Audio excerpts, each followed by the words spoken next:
Sports तो सभी लोग खेलते हैं, लेकिन अभी भी कुछ स्पोर्ट्स ऐसे हैं जो अंडर डेवलप्ड है इंडिया में। तो इसी को फुलफिल करने के लिए अजीत उमरानी सर लेके आए हैं अपना इंटरनेशनल एक्सपीरियंस इंडिया में, वो भी पुणे में, ताकि यहाँ का यूथ भी स्पोर्ट्स से जुड़ सके और आगे बढ़ सके। Welcome to Magistone studios sir. Good morning, Akash. Thank you. Thank you for inviting me. And thank you for your team at Magic Stone for setting this up. तो सर आपकी ये जो बैडमिंटन की जर्नी है, या फिर आप इस बैडमिंटन के साथ कैसे अटैच हुए, how you get involve into it? तो आई एम फ्रॉम पुणे में पुणे में बड़ा पड़ा हूँ। और मेरे पिताजी, my dad used to play with his friends. Where I used to stay, there was a badminton court right across the street. So he used to take me to play with his friends. But I was a high energy kid. I was playing all kind of sports. So badminton was not necessarily the only thing that I was interested in.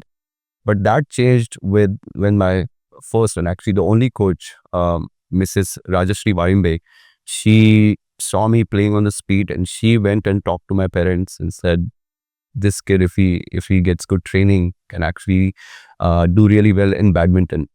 And so she took me under her wings. And at the age of around 10, I started training full time. And I think my life changed after that. Badminton became a very important part of my life. And now after 35 years, it's still something that I think about and work on every single day. So badminton, I was lucky to play in Pune, in Maharashtra, in India, and then later on in America and in Europe. So I've played all over in different continents. I've coached on different continents. So badminton has really given me more than I can ever give back to badminton. तो जब आपने start किया था खेलना या फिर देखना, तब आपकी एज क्या थी और तब बैडमिंटन को लोग किस नज़रिए से देखते थे? मैं 8 साल का था, 8 years ओल्ड, जब मैंने पहली बार रैकेट हाथ में पकड़ी थी। और अराउंड 10 साल का था जब मैंने कोचिंग में ट्रेनिंग लेना शुरू किया। तब पूना में बैडमिंटन सीन ऑलरेडी डेवलप था। वहाँ पूना में 4 या 5 बहुत अच्छी फैसिलिटीज़ थी, कोचेस थे। वैसे इंडिया में तब बैडमिंटन का नाम इतना नहीं बढ़ा था जितना अभी बढ़ा है। फिर भी हमारे लिए प्रकाश पदुकोण सर एक मिसाल थे, जिन्होंने इंटरनेशनल लेवल पे बहुत अच्छा काम किया था।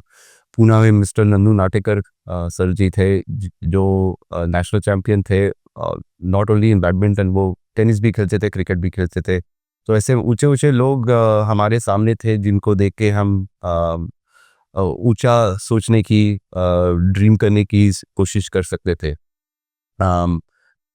पूना का बैडमिंटन कोचिंग जो ओवरऑल सीन था, वो 2 या 3 जगह पे बहुत स्ट्रॉन्ग था, जहाँ पे मुझे खेलने का मौका मिला। और जो मेरी कोच थी मिसेस वारिम्बे, और मोडक सर थे, मॉडर्न कॉम्प्लेक्स जो प्रीमियर इंस्टीट्यूट था बैडमिंटन के लिए, उनके गाइडेंस के अंडर बहुत सारे बच्चों ने अच्छा काम किया स्टेट लेवल पे, इंटरनेशनल लेवल पे। तो I was lucky to be part of that community. जब भी आपने स्टार्ट किया था, तब गवर्नमेंट बोलो या फिर स्कूल बोलो, वहाँ पे कुछ सपोर्ट मिलता था आपको इस चीज़ के लिए, खेलने के लिए बोलो, या फिर अगर आपको कुछ ज़रूरत है इक्विपमेंट्स की, तो वहाँ पे कुछ स्कूल ने सपोर्ट किया था?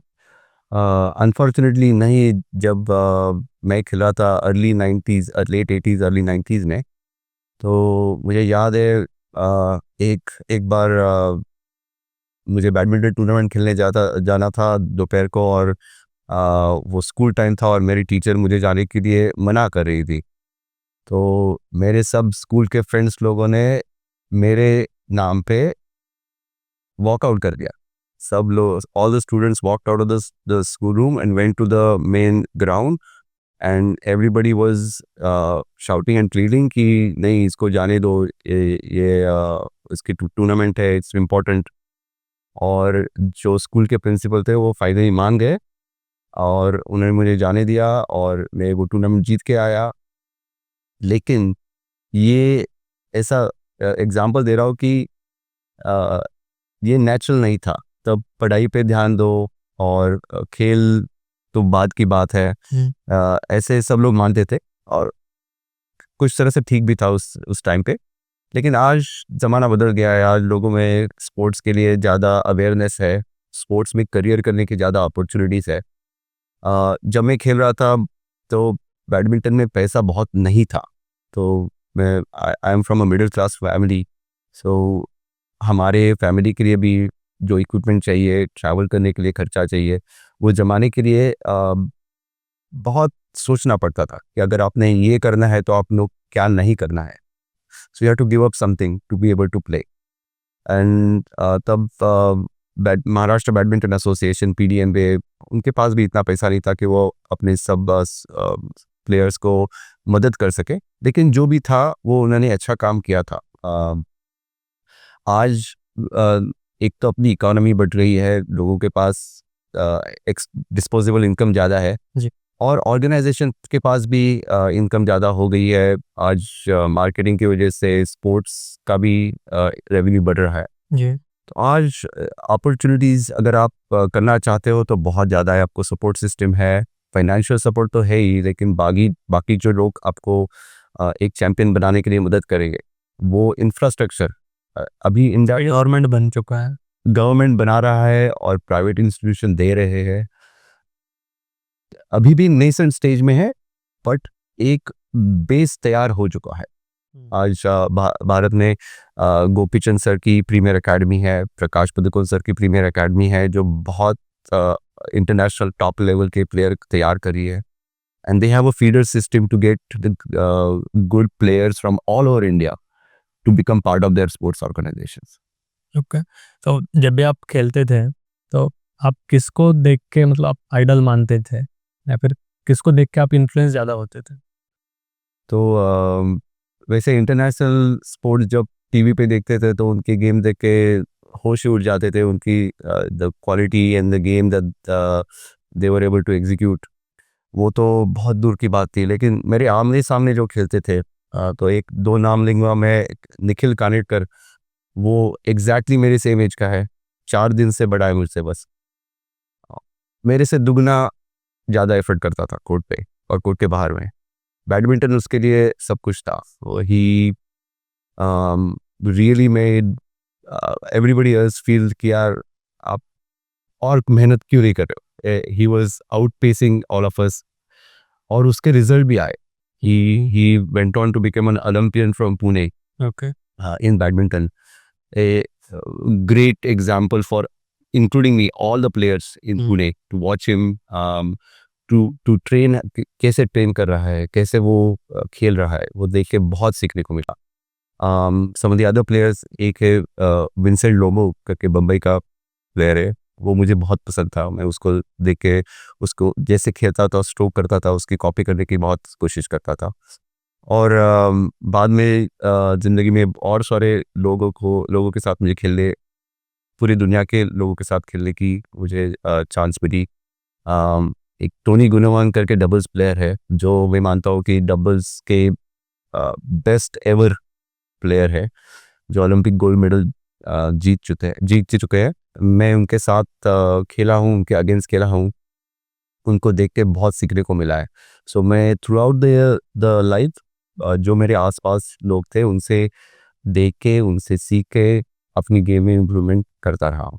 तो ऐसा कोई प्लेयर है जिसको आपने अपना आइडल माना हो और उन्हीं के साथ आपको आगे जाके खेलने का मौका मिला हो?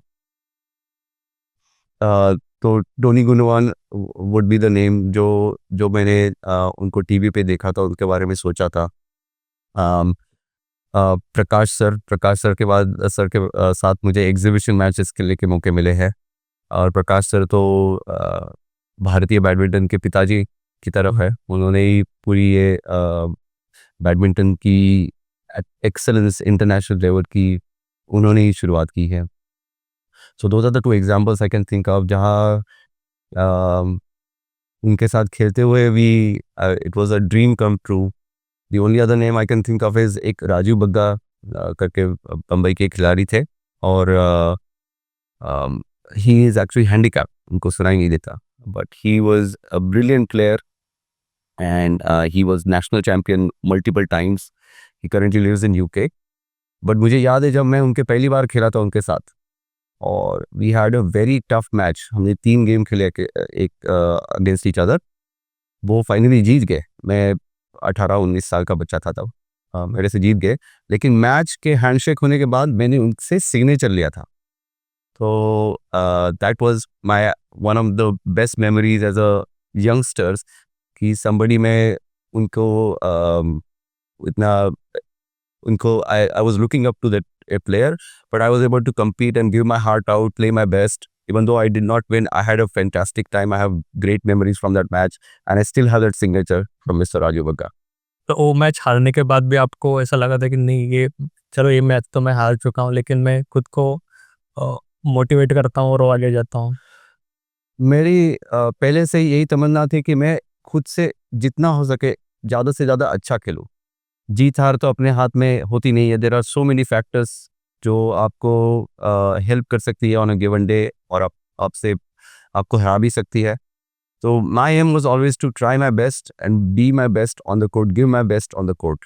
सो I was way happier even if I lose, if I think कि मैंने अपनी तरफ से पूरी जान लगाई है।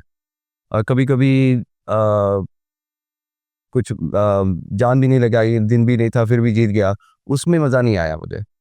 तो जीत हार से ज़्यादा अच्छे खेलने में मुझे बहुत मज़ा आया। तो let's back to your journey again. आपने इंडिया कब छोड़ा था, और वेस्ट में जाने का आपका एक्सपीरियंस कैसा था वहाँ पे खेलने का? तो मैं पूना में मैंने इंजीनियरिंग पढ़ाई ख़त्म की 2000 में, और उसके तुरंत बाद मैंने यहाँ से एप्लीकेशंस किए थे अमेरिका में। तो मुझे वर्जीनिया में एक यूनिवर्सिटी में कंप्यूटर साइंस मास्टर्स के लिए एप्लीकेशन जो भेजी थी वो मंजूर हो गई। तो तुरंत बाद मैं 2-3 महीने में ही निकल गया। तो 2000 से मैं अमेरिका पढ़ाई करने, फिर उसके बाद काम करने, नौकरी करने के लिए वही था। तो लाइक आपने जब छोड़ा था तो आपने बैडमिंटन के लिए नहीं छोड़ा था India? Correct. Like you are going for another study? तो throughout my childhood badminton मेरा पैशन था, लेकिन मेरे पेरेंट्स ने कभी भी मुझे ये मेरे दिमाग से हटाया नहीं कि यार तेरे को if you want to have a decent life, तो अच्छा करियर बनाना है, पढ़ाई अच्छी करनी है। तो हमारे घर में रूल था कि as long as I was maintaining my marks, एक बैरियर बना रखा था 90% के ऊपर आपको मार्क्स लाने हैं। And as long as I was doing that, my parents give me a free rein, आप जितना चाहते हो खेलो, लेकिन आपको मार्क तो बनाने हैं। तो badminton was always the passion I had, वो never became my primary profession. तो जब मेरा इंजीनियरिंग हुआ, जब मुझे अपॉर्चुनिटीज़ अच्छी पढ़ने के लिए, काम करने के लिए अमेरिका में मिली, तो मैं वो अपॉर्चुनिटीज़ लेके वहाँ चला गया, लेकिन मैं अपने साथ अपना बैडमिंटन का हुनर लेके गया। तो जहाँ मैं वर्जीनिया में पढ़ने गया, there I started a badminton club in my university, and for the first 3 months nobody showed up. तो मैं अकेले जाके वहाँ फुटवर्क कर रहा हूँ, अपने अकेले जो भी प्रैक्टिस हो सकते हैं वो कर रहा हूँ, वो कर रहा हूँ। I did that for few months, but then other people started noticing, some of the local American जिनके लिए ये स्पोर्ट नया था, they started coming and playing with me. Then as the word spread, the other Asian countries से जो बंदे आए थे, चाइना से थे, जापान से थे, मलेशिया से थे, so that club grew, and now it's now been going on for 20 years.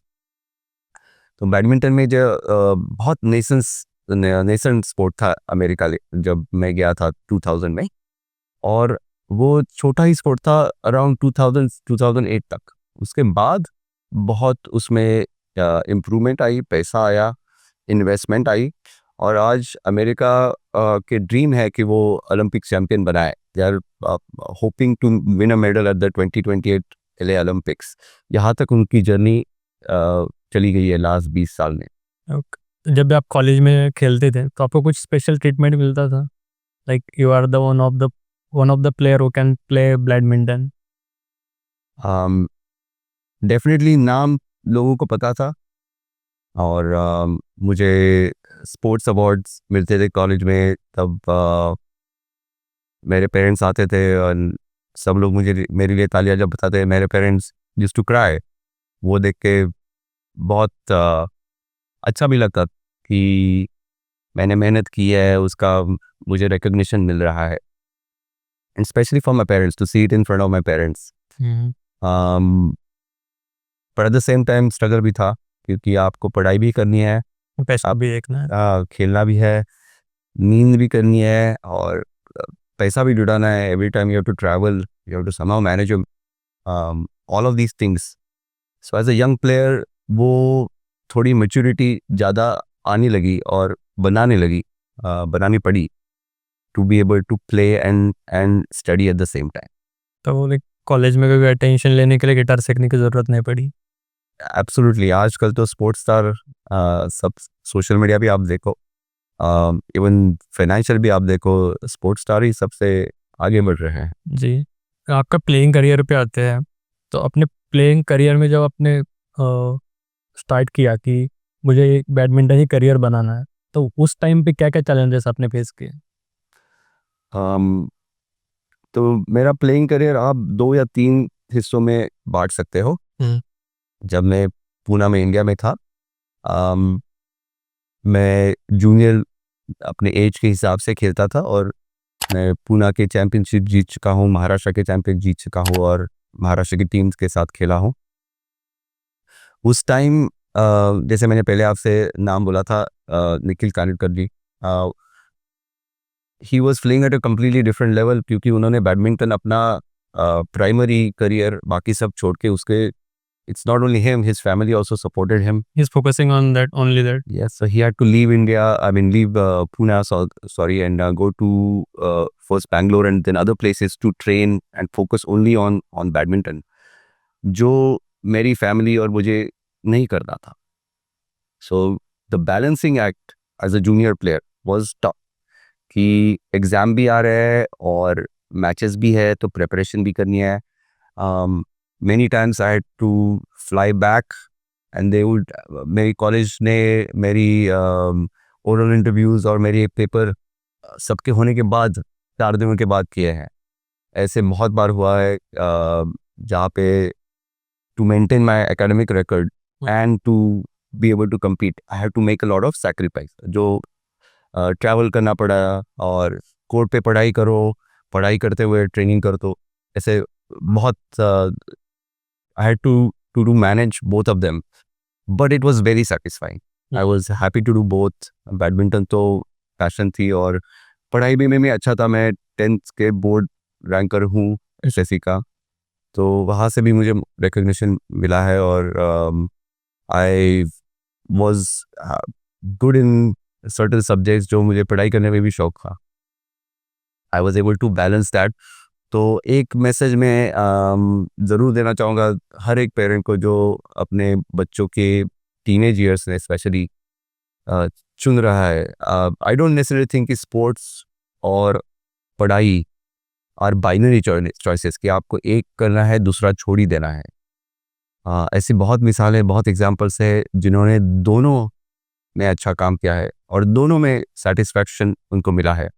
विजय लैंसी करके नाम है बेंगलोर का, very good example of somebody who's made big in badminton and big in his other career, and IT career और startup career में उन्होंने काम किया है। I have done startup work in America, मैं इन्वेस्टर हूँ, and I have played badminton lifelong, and there are many people who are able to balance this. हर एक कोई ओलंपिक चैंपियन बनने की ज़रूरत नहीं है, पॉसिबल नहीं है। आपको आपकी पोटेंशियल में जितना हो सके आप खेलो, ज़िंदगी भर खेलो, और वो खेलने के लिए आपको बाकी सब छोड़ने की ज़रूरत नहीं है। आप पढ़ाई पे भी ध्यान दे सकते हो, आप खेलने पे भी जितना हो सके। At the end of the day ये बैलेंसिंग एक्ट है। आपने दोनों ठीक से किया, दोनों में मन लगाया, तो आप दोनों में अच्छा काम कर सकते हो। तो क्या, लेकिन प्राइमरी वजह क्या लगती है आपको कि बैडमिंटन इतना अंडररेटेड है इंडिया में? लाइक अगर हम क्रिकेट की बात करें, तो अगर हम विराट कोहली नाम लेते हैं तो everyone knows him, okay, but अगर बैडमिंटन में पूछेंगे कि कौन सा प्लेयर है इंडिया में, तो वेरी फ्यू पीपल नोज। इसकी क्या वजह है? तो क्रिकेट एक स्पोर्ट नहीं बोला सकता, एक रिलीजन हो गया है भारत में, इंडिया में। कल्ट बन चुके हैं।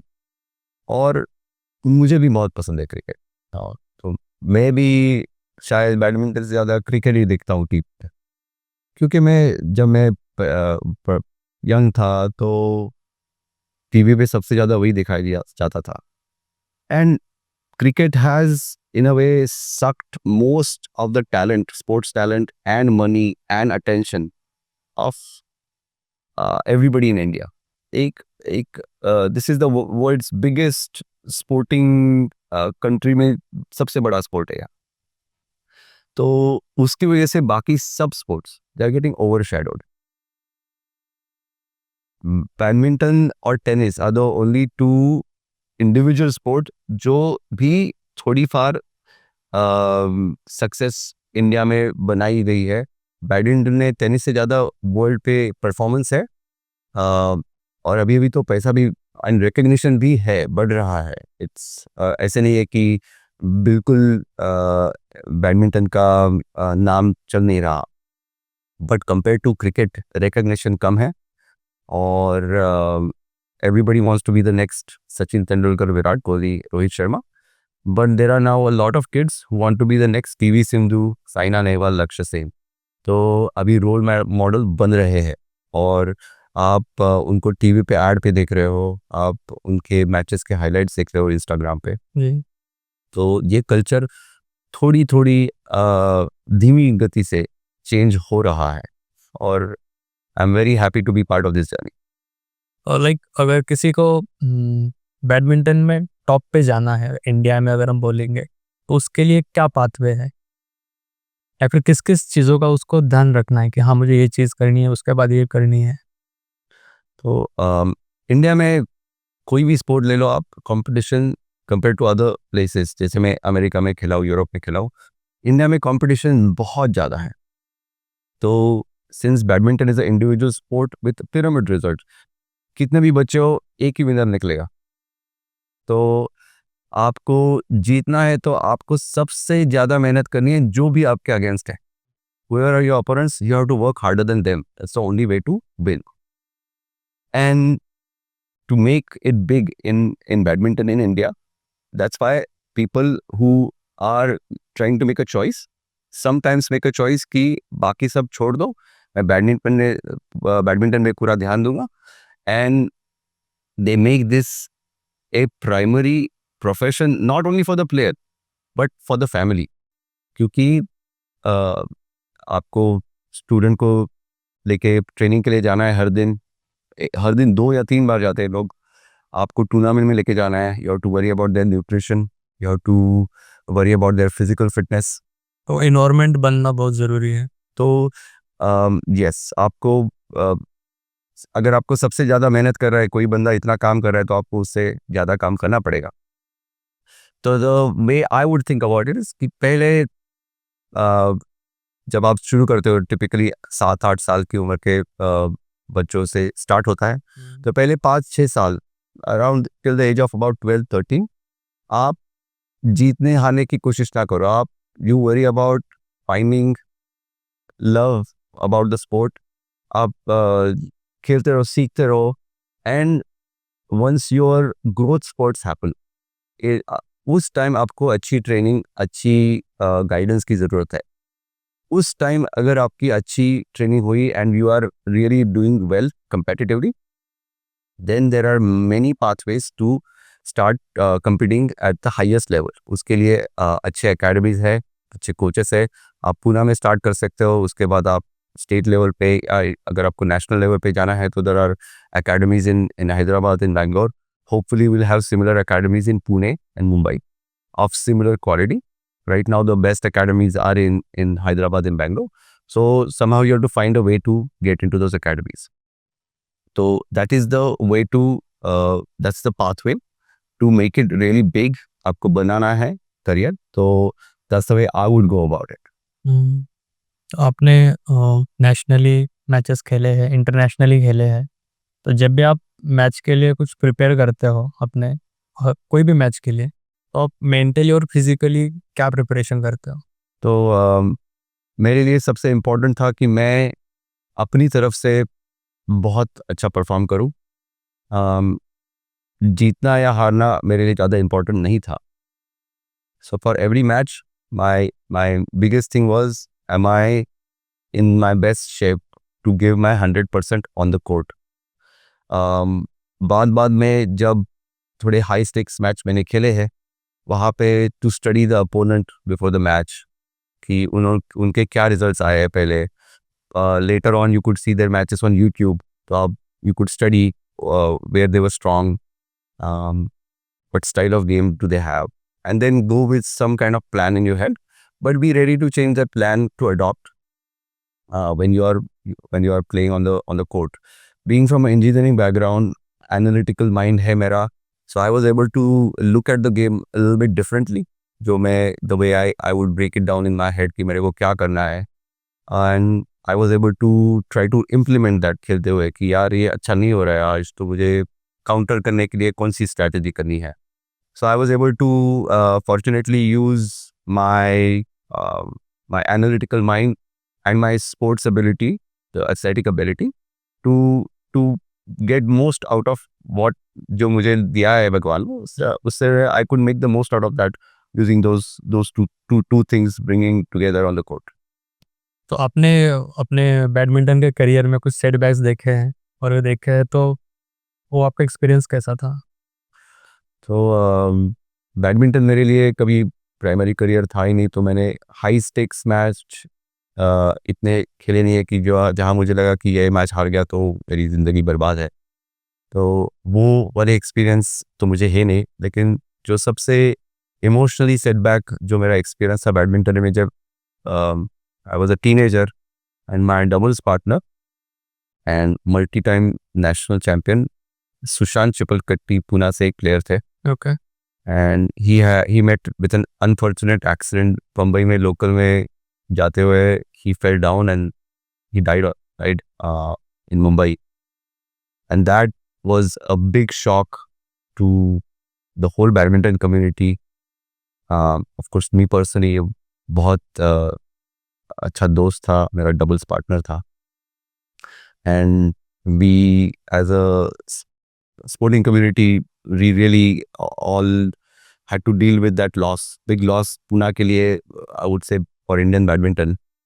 Fortunately his family and PDMA Pune Badminton Association ने उनकी legacy अच्छी तरह से बढ़ाई है. There is a tournament in his name every year in Pune, and it has now become an international junior tournament, and they have done a very good job to carry उनके नाम से वो legacy चलाई है. We all get to pay tribute to him every year through that tournament. So I would say that is the most emotional memory I have of anything to do with badminton. So what are your biggest achievements in badminton? Okay, I'll try to give a little bit of a long answer to this. So I started playing badminton, of course, in Pune. So I was able to win the district championships as a junior player, even as a men's player. Later on, I was the state champion. I performed well at the national level, but then I moved to US for my studies. And after I started playing in US, I over my 10 to 12 years playing career, I've won more than 25 national titles in US in singles and doubles and mixed doubles. And I was US number 2 in badminton singles, men's singles, and US number 1 in doubles with my good friend and partner Abhishek Ahlawat. And I represented US internationally in that period. But the biggest achievement for my badminton career was when I won a silver medal for India at the Spain World Masters Badminton Championships in 2021 with my partner JBS Vidyadhar. And I very proud of that achievement, to win a medal for India at the international level, and to have the Indian flag with us, to actually have so it was definitely the biggest, the proudest moment of my badminton career. तो आपके coaching career पे आते हैं. आपका coaching career कैसे start हुआ था? तो मैं यूएस में 2000 साल में चला गया, and I was playing at the university level. Then I started playing the local domestic circuit. और जब मैं 2008 बॉस्टन, यूएस में बॉस्टन में जब मूव हुआ, वहाँ पे ऑलरेडी एस्टैब्लिश बैडमिंटन कम्युनिटी थी. there were players from different parts of the world who were playing, training together. और उस time I could really focus on training and playing. I became number 2 in men's single in US. तो उसकी तरफ से मुझे exposure भी मिला to the USA badminton community, and उसके through मुझे coaching opportunities भी मिले. So I was able to train some of the juniors in Boston area who were starting to perform better nationally, and through that I got to become part of the coaching team for the US junior national team. Okay. तो उनके साथ मैं training किया, और I was I was part of the traveling team. I've taken the US junior team to the Pan Am Championships as one of the coaches, and that experience was very new to me, very fulfilling, because that was the first time I was playing. I was at a tournament of high stakes, but मैं खेल नहीं रहा था. I was sitting outside and I was trying to coach, and I remember like wanting to jump out of my seat and going on the court and playing all the time. तो बहुत interesting experience था as the transition from player to coach. In that time I also got to do the certification badminton coaching के है. So I was a certified level 2 badminton player for competitive badminton in United States, and I was also part of a initiative of developing coaches in United States. So I was the director of coach development for the East Coast of USA, and my job was to promote coaching at the grassroots level. So a lot of schools के जो coaches हैं उनको badminton के बारे में ज़्यादा मालूम नहीं है, तो उनको सिखाना, उनको ट्रेनिंग देना, and then certify them to actually create a certification program बनाया था, and we were developing and delivering that training program to the badminton coaches across the East Coast. That was my personal responsibility. So I've had experience as a player, as a coach, as an administrator, as a coach development. So it's a mix of a lot of different things. As a industry, coaching industry अगर हम देखें badminton में, तो compare to India वहाँ पे क्या बड़ी चीज़ें हैं वेस्ट में? So the main thing that I find different about coaching in USA and even in Europe, जहाँ पे भी मेरा coaching experience है, is there is a lot more structure to the coaching program. Okay. There is a lot more documentation about the process of coaching. In India, there are amazing coaches, and they have whatever knowledge they have in their head. They do a good job with individual students, but it's very difficult to scale that. It's very difficult to create grassroots program जहाँ से बहुत सारे players एक साथ improve हो सके. So one of the things that I am trying to bring from abroad is this structure of coaching, जिसमें आप there is a structure for creating session plans, there is a structure for creating assessments, और आपकी planning, just a planning for how you're gonna develop that particular student. ये सब करने के लिए there are scientific approaches जो ज़्यादा use होते हैं वेस्ट में. Along with the sport specific things, there are lots of scientific approaches being used in developing the physical fitness, the mental, psychological fitness, and of course nutrition. Fortunately वो सब already आना शुरू हुआ है. India में भी the awareness about fitness, doing exercises specific to your sports, having diet specific to your sports. There are a lot of people who are trained within India or they are trained outside, but they have come back. वो knowledge आने का already start हुआ है, but badminton specific structured program अभी तक India में ज़्यादा बने नहीं हुए. So is there any specific diet plan for this sport? I think diet is such a individual requirement that there is no generic answer to this question. But अगर कुछ generic बोलना है तो मैं बोलूँगा कि प्रोटीन पे ज़्यादा importance है for any sport. जो typically we consume as Indians way less protein than Europeans Yep. or Americans. So they that in many sports that is a disadvantage to us. But India में भी अभी there are many ways of there are now experts who are giving advice on how to have that protein intake with whatever diet you currently having. Just उसमें छोटे से change करने यार, ऐसे नहीं कि आपको रेड मीट ही खाना है or you have to eat a lot of things that your body may not be well suited to accept. तो बट ये ध्यान रहे कि आप शुगर कम करें, कार्बोहाइड्रेट खाए बट एक लिमिट में खाए, और आपका प्रोटीन इनटेक स्पोर्ट्स के हिसाब से ज़्यादा हो. Those are the generic things that I can say, but each player would have their own things. Some people who may not be able to digest dairy product नहीं खा सकते हैं, अंडा नहीं खा सकते, तो उनके लिए they have to find the alternatives to that.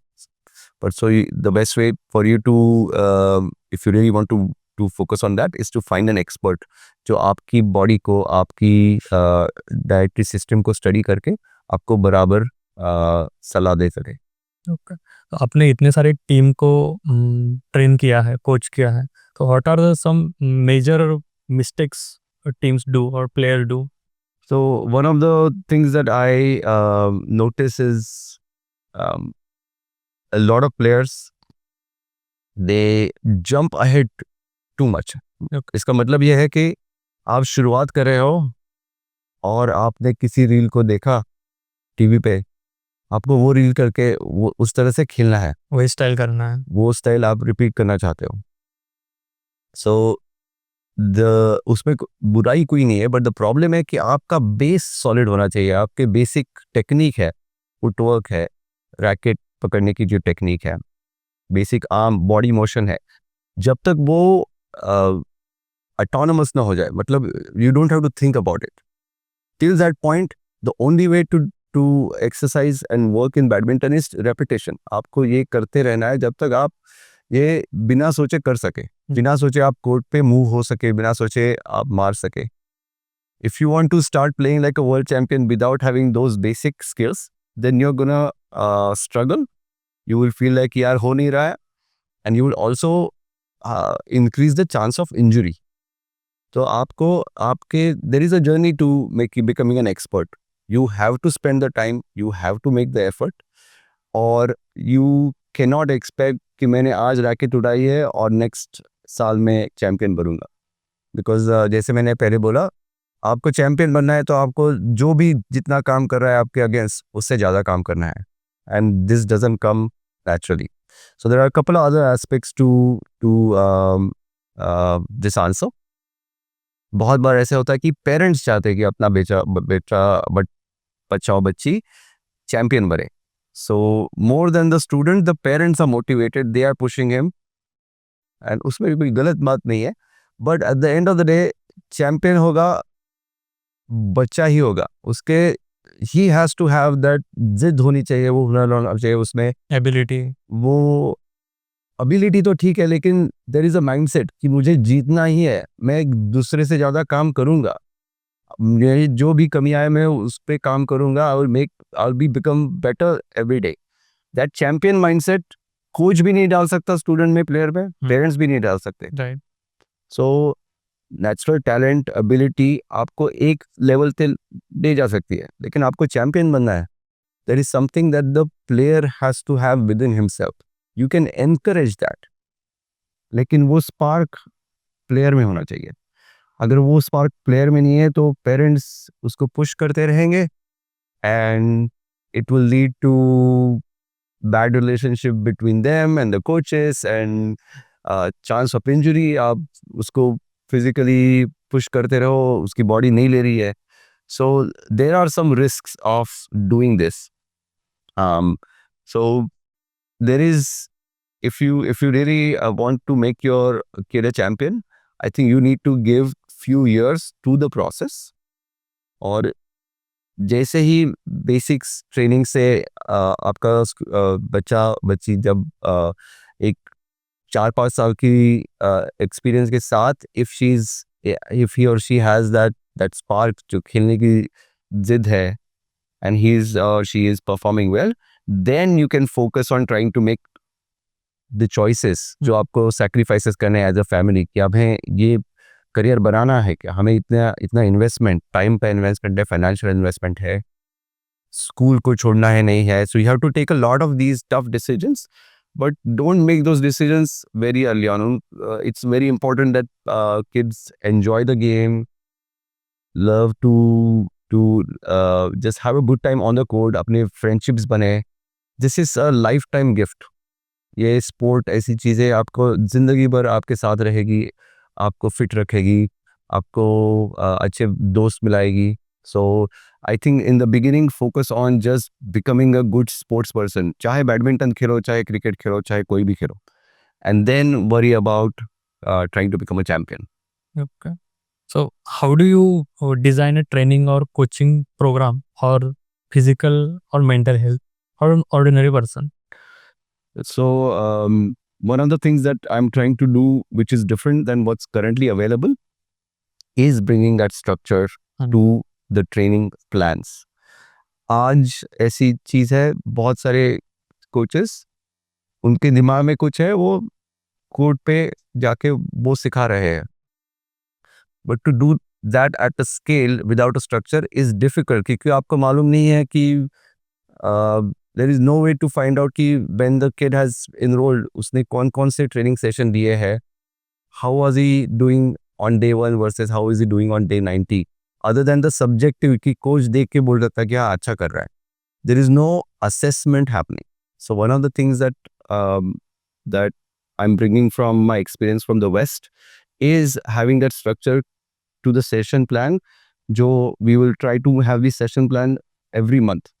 Every month we will work on certain skills related to badminton, certain physical development skills, certain mental development skills, and have assessment every X number of weeks, every few months, to see where the student was on the first day, 90th day, 180th day, so that there is a clear progression, and you can clearly see कि कहाँ पे अच्छा कर रहा है, कहाँ पे नहीं कर रहा है, is he having a good time, वो भी important है. So bringing that structure and planning is what something different that we are trying to do in my work. And how you measure the progress of that student? Like, what are the parameters for that? So there are certain objective parameters, especially when you introduce physical development. बच्चा कितने fast run कर रहा है, how high can he jump, how long can he jump, how flexibility के assessments है, lifting power strength के assessments है, and then there are badminton specific assessments. Can you execute a certain stroke 10 times without a mistake? Can you court pitch, there are certain areas in the corner that you want to target. How good are you on targeting that? What is your accuracy? What is your power? अगर आप एक and से दूसरे and तक consistently मार सकते हो या नहीं हो. So there are very objective assessment related to badminton skills, and there are objective assessment to your physical fitness, and on top of that there are subjective assessments. Subjective assessment where coach can basically compare, is he putting his best, ये दिल लगा के काम कर रहा है कि नहीं, how is he with other students, how good is the student at taking instructions from the coach, and in general, can the student solve things on the court on his own, how is his mental makeup. There are certain subjective measures also available, and they can be improved. If you feel like certain players are performing very well in training but not doing well in matches, so there are ways to improve that. So but having assessment give you the tools and the data to actually focus on कि क्या weakness है and कैसे उसको हम improve कर सकते हैं.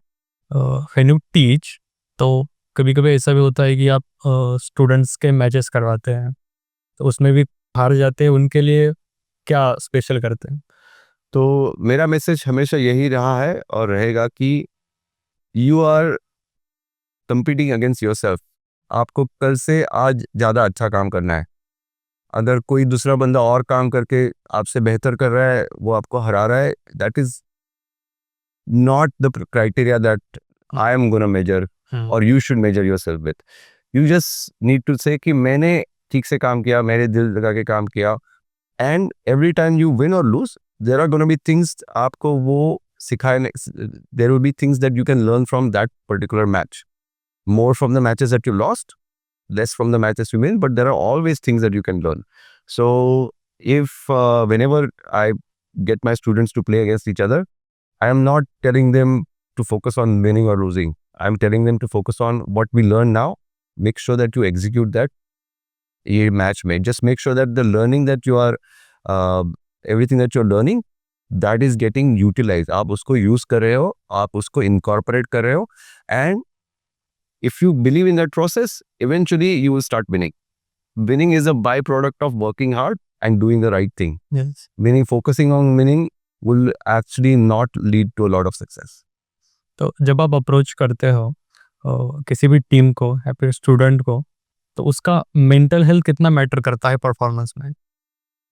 So badminton is an interesting sport. It's an individual sport, but it's also a team sport in a lot of ways. क्योंकि आप आपके क्लब को रिप्रेजेंट करते हो, आपको सिटी के डिस्ट्रिक्ट को.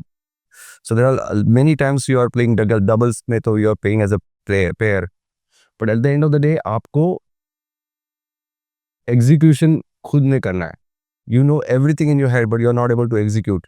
Then you're not going to be able to win. So finally, जो बंदा high pressure situation में अच्छा perform कर सके, he is going to be the winner. Everybody is going to work hard. Everybody is going to have the same kind of training. At a higher level, सब लोगों को सब आता है. Everybody can do everything. It's who is choosing the right things, right shots, who is able to absorb the pressure and still perform. He is going to be the winner. And इसके लिए आपको there are definitely things that you can do to improve your mental skill. But my personal experience is कि ये जो badminton ने मुझे सिखाया to actually perform under pressure. आपको हर दिन जाके मैच में आपको खुद को execute करना है. जो भी हो, whatever your coach has told you, whatever your training is, finally nobody can come and play for you. No. जो करना है आपको खुद को करना है. ये स्किल मुझे लाइफ में बहुत यूजफुल हुआ है, क्योंकि फाइनली आपको there are lots of high pressure situation that you have to go through. Important आपका इंटरव्यू हो सकता है, इम्पोर्टेंट आपके एग्जाम्स हो सकते हैं. There are many such situation. Badminton की तरफ से, स्पोर्ट्स की तरफ से, not only badminton, you get to train yourself dealing with that pressure many more times. तो ये लाइफ स्किल बन जाता है आपके लिए. Certain people are good at this, they can become badminton baby champion मिल सकते हैं, but that skill also helps them in their life. You can apply that skill in your normal life. Exactly. Is there any specific drill or any specific exercise for becoming a champion in badminton? So every person, every individual is different. So there is not a cookie cutter answer to this, but the kind of exercises that have helped the champions, the world champions, and what they have shared are visualization techniques. जिसमें आप visualise कर रहे हो कि मैं ये trophy जीता हूँ और ये मैं trophy, you basically try to feel कि कैसा लगेगा मुझे कि मैं गोल्ड मेडल जीत के खड़ा हूँ पोडियम पे, इंडिया का एंथम बज रहा है. That feeling is, then I won a medal for India in Spain, and when the anthem is happening, you start crying. या you cannot control, क्योंकि आपने मेहनत की है इतनी और उसका ये recognition है. तो that visualization technique, एक बार आप experience करोगे, उससे हाई कोई नहीं है जिंदगी में. But to even just visualize that and keep on working on कि वो achieve करने के लिए मुझे क्या करना पड़ेगा. You just take one step every day उस निशान की तरफ. आप there is lots of things that are involved in making a champion. उसमें लग भी है, आपका इंजरी नहीं होनी चाहिए, you need to have the right physical makeup, you need to have the right mental makeup. But if you keep working hard, you improve your chances of fulfilling your dream. So visualization techniques. A lot of people play a match against a particular opponent in their head. कि मैं पूरा match imagine करूँगा, कैसे करूँगा, क्या होगा, क्या नहीं होगा. What that does is it gives you the ability in the match कि प्रेशर कम होगा. You already played this match in your head. आपको खेलते हुए प्रेशर कम होता है. Once you start doing that, a lot of people improve their performance. So that will be one technique that I would recommend people start incorporating. So are you teaching this technique to your students or motivating them? Yes. So we definitely, as a preparation for tournament, we talk about, how imagine yourself playing a particular match. As a practice, आप एक game court पे imaginary game खेल सकते हो. Imagining उस किसी particular opponent के साथ खेल रहे हो. Yeah. Imagining winning, imagining holding the trophy, imagining what your parents will feel when they will come and greet you. ये बातें हम ज़रूर स्टूडेंट्स से पहले उनको सिखाते हैं to think about it as a way to motivate it. Some students can feel extra pressure because of this. तो आपको आपके स्टूडेंट्स को जानना पड़ेगा. Every coach has to work with the students what is working best for your each individual student. तो motivation कितना work करता है बैडमिंटन में? तो मोटिवेशन, एक तो आपको एक इंटरनल मोटिवेशन चाहिए and you need a lot of external support. क्योंकि nothing comes easy in life.